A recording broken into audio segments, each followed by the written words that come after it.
Misteri Dewa Baal, antara Dewa Badai, simbol kesuburan, dan tuduhan gelap. Nama Baal sering muncul dalam kisah-kisah kuno Timur Dekat sebagai sosok yang penuh kontroversi.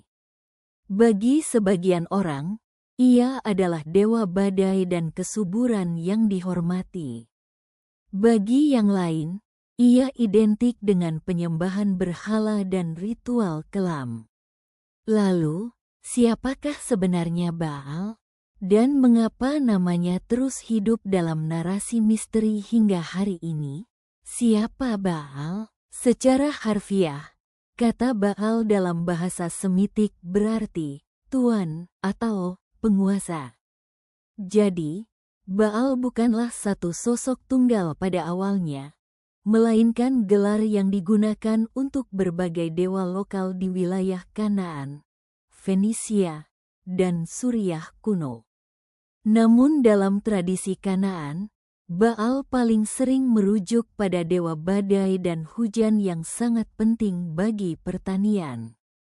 Dalam mitologi Ugarit, kini wilayah Suriah, Baal dikenal sebagai Baal Hadad, dewa petir dan hujan yang membawa kesuburan bagi tanah.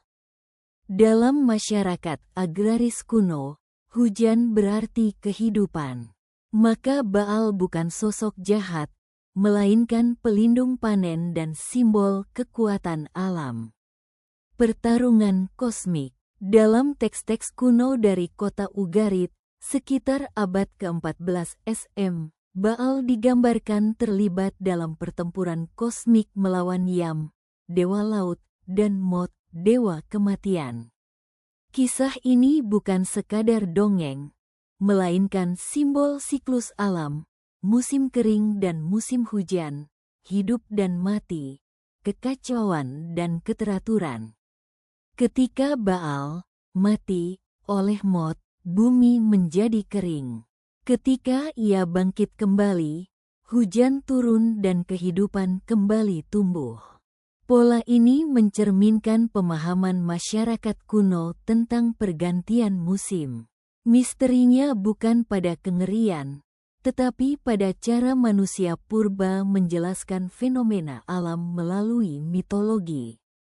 Baal dalam kitab suci. Nama Baal menjadi semakin kontroversial karena kemunculannya dalam Alkitab Ibrani.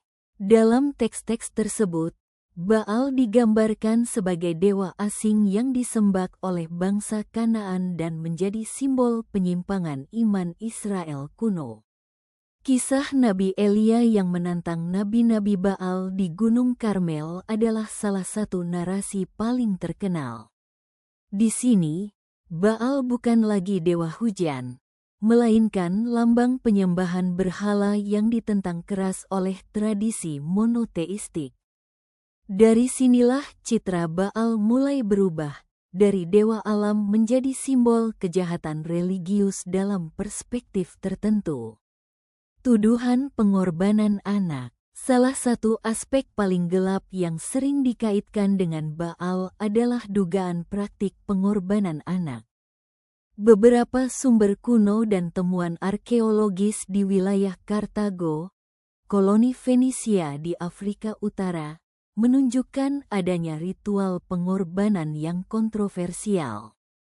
Namun, para sejarawan masih memperdebatkan apakah praktik tersebut benar-benar umum atau dilebih-lebihkan oleh musuh politik dan agama mereka. Sejarah seringkali ditulis oleh pihak yang menang, maka tidak menutup kemungkinan bahwa citra Baal sebagai dewa kejam diperkuat oleh narasi polemis dari tradisi yang berseberangan. Dari dewa ke iblis. Seiring berkembangnya agama-agama monoteistik, banyak dewa kuno yang diturunkan derajatnya menjadi simbol setan atau iblis. Dalam beberapa teks demonologi abad pertengahan, Baal bahkan disebut sebagai salah satu pangeran neraka. Transformasi ini menunjukkan bagaimana perubahan keyakinan dapat mengubah persepsi terhadap figur ilahi menjadi sosok antagonis. Padahal, jika ditarik ke akar sejarahnya, Baal adalah representasi kekuatan alam yang sangat dihormati, bukan entitas jahat seperti yang dibayangkan kemudian.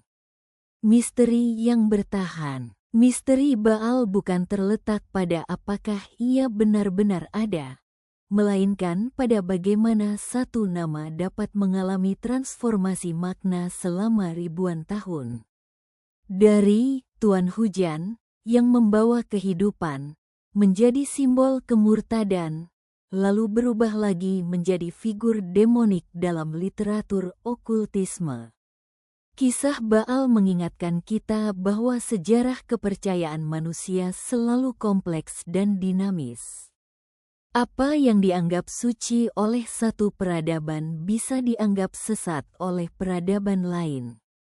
Dan dalam pergeseran itulah, lahir misteri yang terus dibicarakan hingga hari ini. Pada akhirnya, Baal adalah cermin bagaimana manusia memahami alam, kekuasaan, dan ketakutan. Ia bukan sekadar dewa kuno, tetapi simbol perubahan makna sepanjang perjalanan sejarah umat manusia.